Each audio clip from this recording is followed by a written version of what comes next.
We met in junior college 10 years ago in 2013.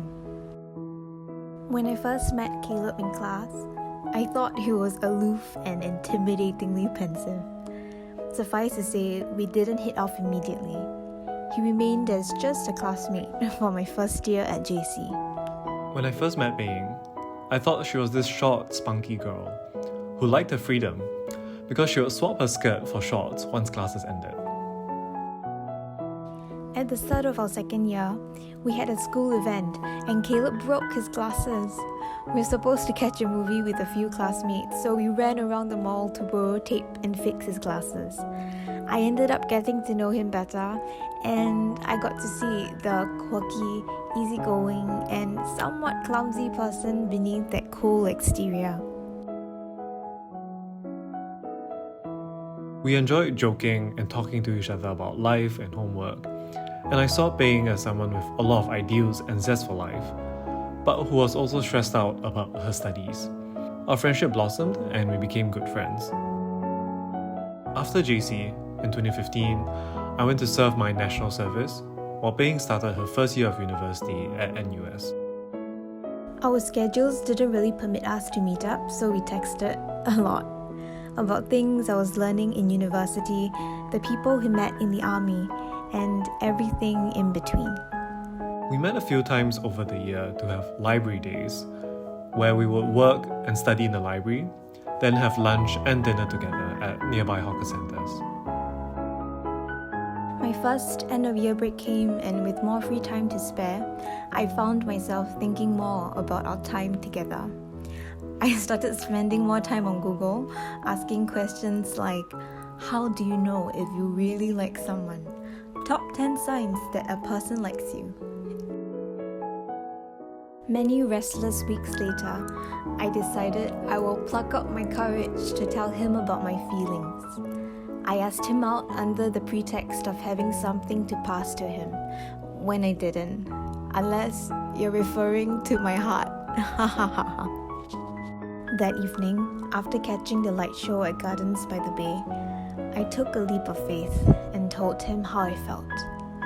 I was so nervous, I thought I was going to faint. I was very surprised. I didn't see it coming. And I wasn't planning on starting a relationship since I was about to go overseas. But I liked Bei Ying a lot too, and felt that we had similar values. So I told her I liked her too. And the rest, as they say, is history. In 2017, after my national service, I went to study in the US. This marked the start of our long-distance relationship.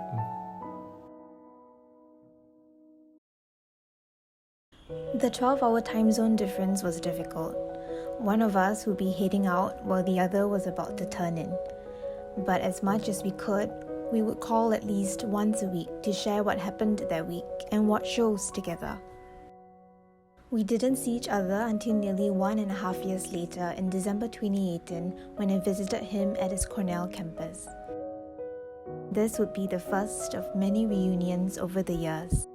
Those 2 weeks flew right by, and before we knew it, we had to say goodbye again.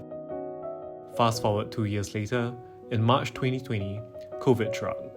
The day Cornell announced its closure for 3 weeks, I booked a flight back to Singapore immediately. We both graduated virtually. Bei Ying started her full-time employment at her current company, while I started my master's at Stanford virtually from Singapore. At the start of 2021, though the pandemic was still ongoing, I finally flew to California to study on campus in person. Wow, this 15-hour time zone difference made it much tougher. We had our share of miscommunications, but as always, we learned to make it work. During my summer break, Bei Ying flew over to spend 2 weeks with me and to explore California. This was also when we got engaged. It was a quiet affair, and I loved it. Just the two of us in his dorm. After Stanford, I was recruited to work at an AI startup for a year, so I spent another year in Boston. Towards the end of it, in 2022, I was feeling quite sian about living in the US. Since my work was fully remote and I had a travel stipend, I decided to spend my last 3 months with the company working from different countries in Europe. As I had taken a sabbatical for a career transition, I was lucky to have the flexibility and agreed to join Caleb in Europe. That was when the LDR chapter of our relationship finally ended. We both came back to Singapore in October last year and have been here ever since.